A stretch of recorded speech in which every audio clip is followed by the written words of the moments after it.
अस्सलाम वालेकुम students, computer science class 9 और हमारा आज का लेक्चर है लेक्चर नंबर 42। आज के इस लेक्चर में हम आगे लॉज को डिस्कस करेंगे जो बुके बूलियन अलजबरा से रिलेट करते हैं।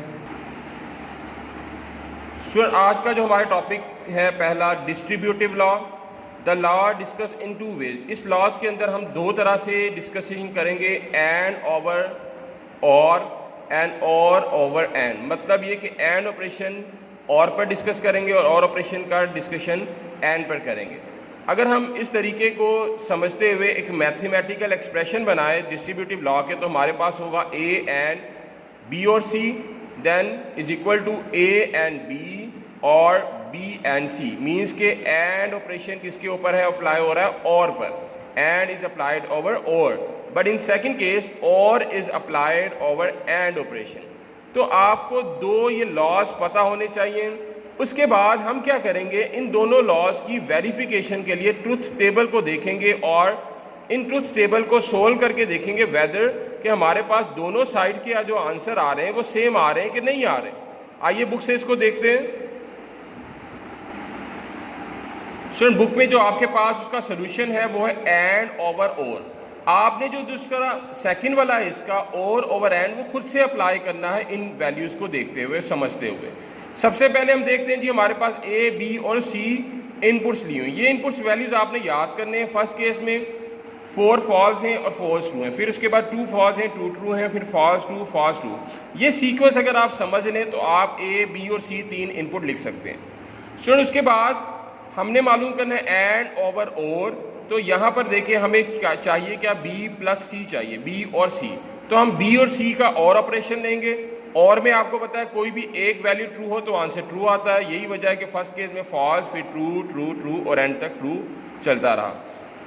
नेक्स्ट आपने हम क्या कैलकुलेट कर लिया जी, यहाँ पर ए एंड बी। हमने ए और बी मालूम किया, यानी इसका और इसका एंड ऑपरेशन लिया।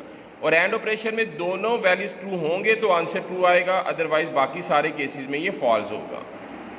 बिल्कुल इसी तरीके से आगे हमने मालूम किया ए एंड सी, मतलब इस वैल्यू और इस वैल्यू का एंड ऑपरेशन। और एंड ऑपरेशन में अगेन वही बात, ट्रू होने के लिए दोनों वैल्यूज का ट्रू होना ज़रूरी है। अब हमने क्या किया, हमारे पास जो ये साइड थी इसमें ए एंड बी और सी हमारे पास मौजूद है। इसका हमने एंड ऑपरेशन लेना ए के साथ।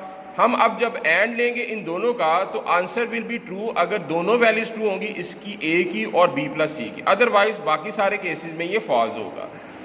नेक्स्ट उसके बाद ए एंड बी और ए एंड सी जो हमारे पास आंसर्स हैं, इनका हमने और ऑपरेशन लेना जो कि लास्ट में लिखा हुआ है।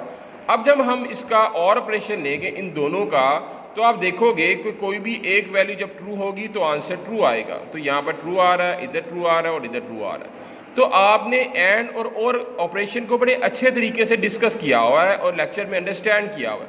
आप बड़े आसानी के साथ थोड़ी सी कंसंट्रेशन से इसको और प्रैक्टिस करके ग्रिप कर सकते हो।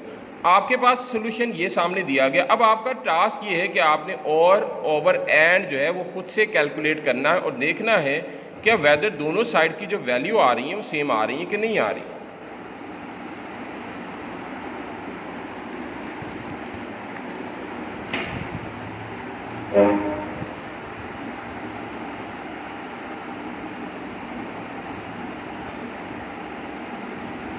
Identity law, if a variable is odd with a false, result will always equal to that variable. अगर हम वेरिएबल और को फॉल्स के साथ कंबाइन करें तो हमारा जो रिजल्ट है वो इक्वल टू दैट वेरिएबल, उसी वेरिएबल के इक्वल आ जाएगा। मीन्स के कोई भी वेरिएबल हमें दिया गया, हम उसका फॉल्स के साथ और ऑपरेशन परफॉर्म करें, the answer will be equal to that variable. In the same case if a variable is ended with a true, अगर किसी वेरिएबल को ट्रू के साथ एंड ऑपरेशन दिया जाए तो then again we get the same answer. This is called the identity law. आइए book से देख लेते हैं कि आपने क्या काम करना है। सर, ये वो आज का टास्क है जो हमने परफॉर्म किया, distributive law, then identity law, logical operation. आज हमने इस लेक्चर में चैप्टर नंबर 2 को एंड कर लिया। सारे टॉपिक्स हमने बड़े अच्छे तरीके से डिस्कस कर लिए। इंशाल्लाह अगले लेक्चर में अगले लेक्चर को कवर करें के लिए हम अगला चैप्टर स्टार्ट करेंगे। तब तक के लिए अल्लाह हाफिज़।